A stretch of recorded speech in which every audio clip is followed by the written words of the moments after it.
Welcome back. This is Kane532 from RivalGamer.com. This is going to be the second part of our tutorial series on what to do with your newly jailbroken PlayStation 3. If you were following before in our last video, I showed you how to convert your console from CEX to DEX, and I also showed you how to create a debug eboot file for any game running a .self. If you have any questions, please ask. From here, we're going to go and run our game. Now, if you recall, we did make a backup of our eboot.bin, and we replaced it with a modified .self that should launch Metal Gear Solid 2.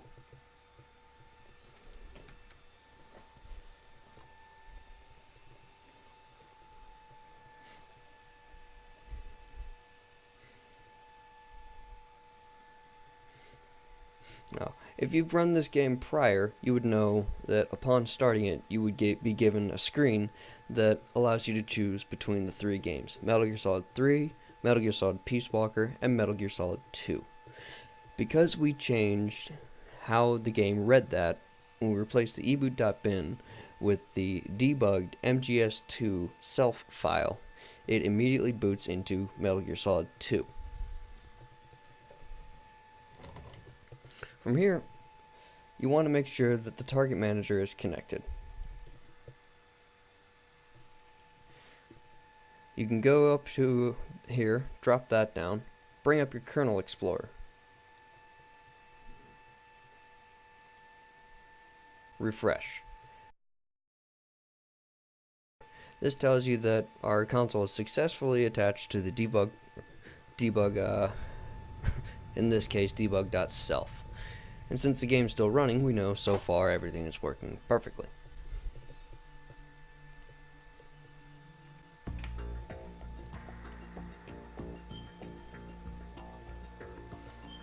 We're going to start a new game.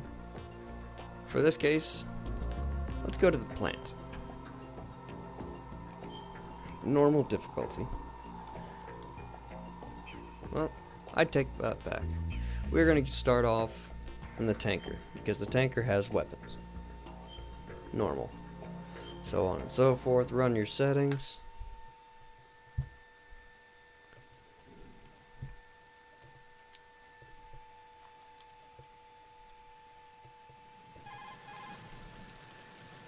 I'm skipping through all the cutscenes and all that fun, happy stuff because this isn't a Let's Play, this is a tutorial. The mission. Alright, let's... So here's the fun part. You're also going to need a program called NetCheat. This is a program that was developed by a man named DNA Workshop, and he is absolutely amazing with what he does. We'll be using this very frequently in any video to come. So we can leave our game right here. We'll switch back over to the desktop, and I'll show you what we can do from there.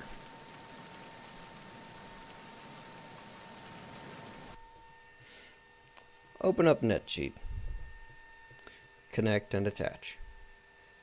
I would highly suggest scanning for ranges. This helps gives you a good idea on the areas that you can search for. Now, because I know this game, because I've modded this game several times before in the past, we're going to skip this step. But this is typically where you want to start. You find the ranges, then you go over here. Whatever value you're searching for, you're going to plug into there. For us, since I know exactly where what we want is, I'm going to skip that part.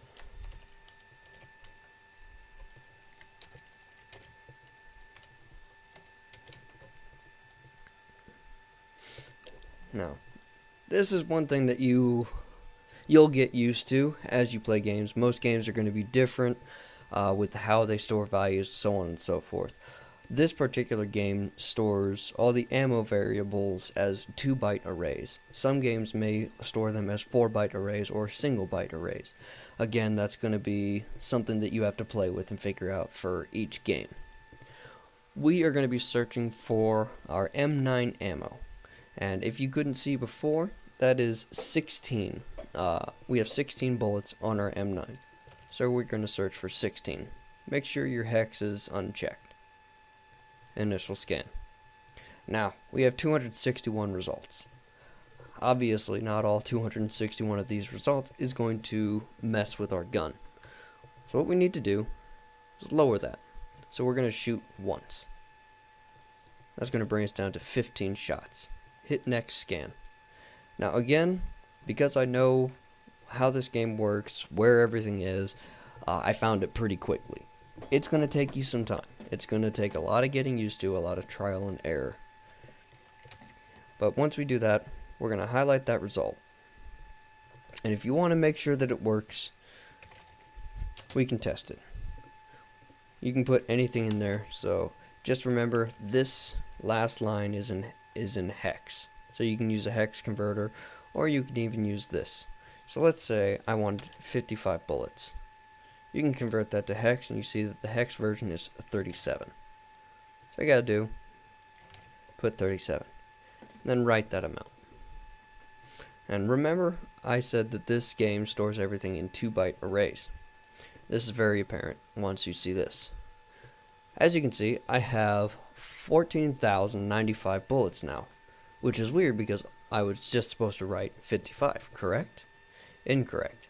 It is writing the first set of these bytes at that address to 55 or to 37. Because this is a 2-byte array, you need to add 2 zeros before it for you to get the value that you want. Again, it just takes some playing with. You'll get used to it. But once we do most certainly have the address that we want, we're going to copy that, minimize that, and open the debugger. Now you can get this set up in many different ways. This is currently my setup and I quite enjoy it. I have the process information right here. I have the disassembly registers and the memory. Again, I will go through all of this as quickly as I can and as easily as I can. First and foremost, you want to plug that address up there. As we can see, 37. If we recall, that is 55 bullets. So this is where all of our weapons are. So, what we're first going to do, because we're not here just to memory edit this game, we're here to find higher functions. We want to take this address, which is where our ammo is held. Go up to Debug, Hardware Breakpoints, and paste that in there. You want to put on write, because that means that as you shoot your gun, it diminishes your ammo and it writes to memory. So this breakpoint is going to break once it writes a new value at this point. Hit OK. You'll get this because it only allows you to do breakpoints in 8-byte arrays. Just hit continue. Typically this isn't an issue. Now from the game, we're going to shoot once. The game itself will freeze, but don't freak out. The game is working just as it should. The breakpoint freezes the game and takes a look at its inner functions. This is where it broke. As you can see, what this means, STH is store half word. It is taking the value held in register 0 and storing it at the address held in register 29. If you look down at register 0, we see the value is 36, which is one less than 37, and is being stored in the value at R29, which is the address that we put a breakpoint at. This is perfect. This is exactly what we want. What you can do is check that, and that brings it down to a breakpoint. We'll go up here to Debug, Hardware Breakpoints, and Disable. That way we can control when it breaks and when it doesn't. So once you hit F5, or you can go up here and hit the Go button, that unfreezes the game and allows you to play as normal. Now without this button pressed, you can come up here, go Auto Update, and that'll give you real-time stats as the game plays. Now, with this unchecked, you can continue to shoot, and as you notice, this number decreases. But if we check it, and we shoot, the game again breaks.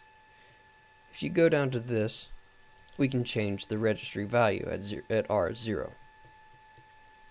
Once it's changed, uncheck that and hit go. You can see that it wrote that value at that address. And we now have 85 bullets for this gun. Now, there's a lot of different things that we can do with this. The easiest, if you think about it, every gun, every time that you shoot something, it is subtracting a value. So if you go into the disassembly and we start looking around, we find this, sub f, which is a subtraction function. And if we put a breakpoint right here and we shoot, it breaks. So then what we look at right here, this will tell you how this function works. It takes the data stored in registry 31 at that address, subtracts it from R0, and then adds it to R3. But the easiest way to do this, we're going to use another tool that DNA Workshop created, called Code Wizard. Open up Code Wizard, which is another program that DNA Workshop created. Again, I will provide it in the description. What we need to do here, we are going to change what this function here does. So we're going to take the address, which is this first set of numbers, and inside Code Wizard, we have to format it like this. So the current function is set up as such.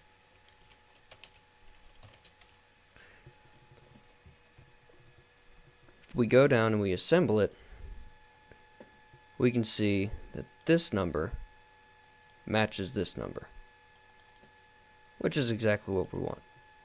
But we want it to add instead of subtract.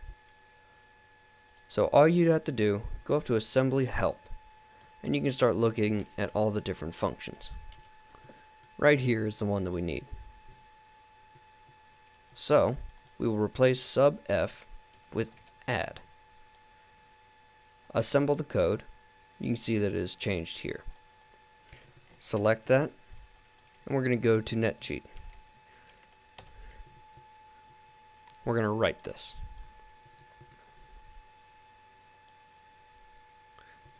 Once you refresh it, you can see right here that it now says add. Let's head over to the game and see what happens.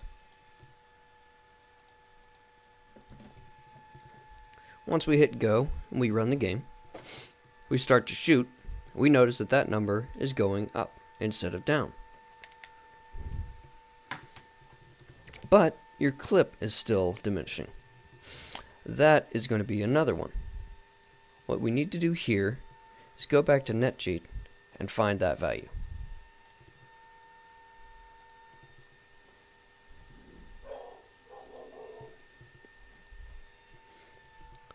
So, you need to figure out how many bullets are in your clip.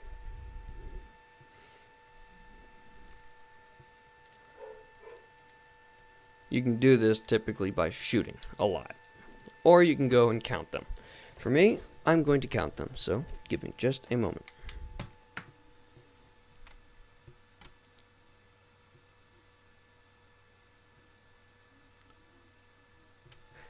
So this gun holds 15 rounds. We need to change our range. This one is going to be in the lower range. Again, just because I know this game. We're going to search for, make sure hex is unchecked, we're going to search for a value of 15.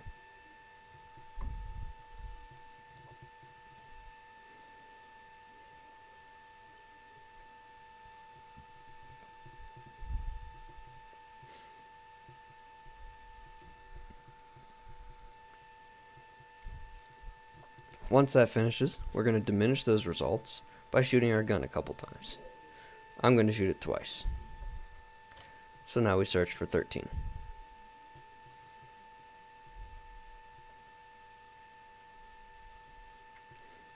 And we found it. Plug that into the address bar. So 0D is the same as 13. We can double check this by shooting our gun and seeing that the number decreases. Now, we're going to set another hardware breakpoint.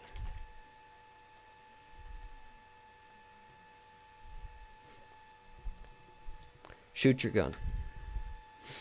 As you can see, it broke right here.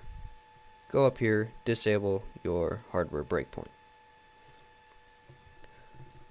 Now, if we look around the function, we can see this right here, ADDI, which is add immediate.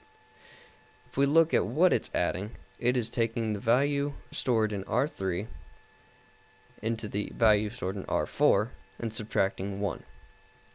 We come down, we see R3 has B and R4 has C. Again, this is subtracting. This is a very easy one. All we need to do is take this function here, go back into Code Wizard. We can create a new tab. Type in address. We're going to do ADDI. We're going to look at the registers that we have writing, which is R3 and R4. Instead of subtracting, we wanted to add 1. Hit assemble. And then write this to memory using NetCheat.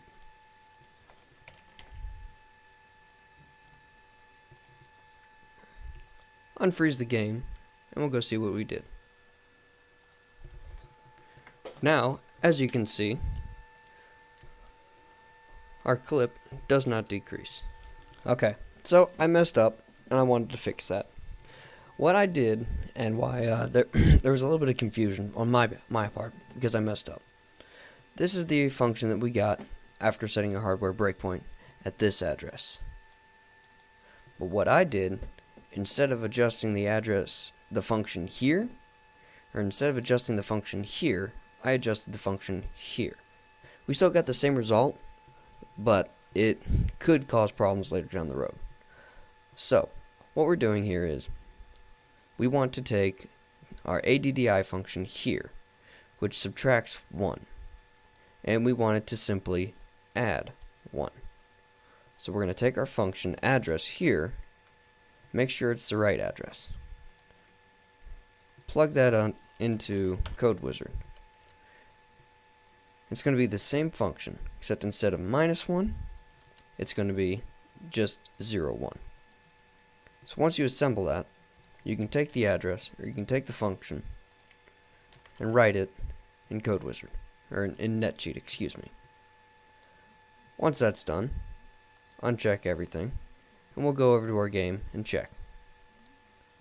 As you can see, I just refreshed it, and it is now showing as 0, 1 instead of -1. So we'll head over to our game and see what happens. As you can see, our clip is increasing. The beautiful thing is, there's no limit. And it just keeps climbing, and climbing, and climbing. There's a lot of different things that you can do with this. Such as, if we go back over into Code Wizard, let's say you don't want a very long clip. All you would really need to do, instead of adding 1, you add 0.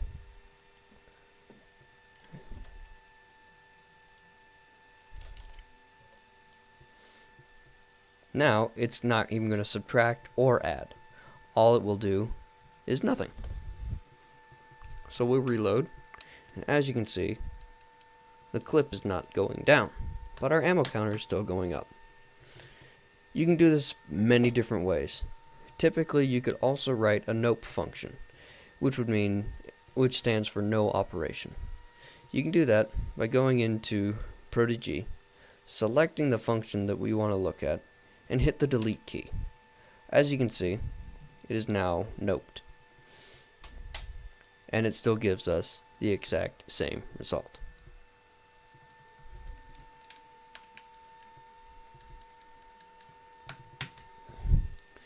So, that about does it for the basics on functions and so on and so forth with memory. I hope you all join me for the next video, and we'll do some more advanced stuff.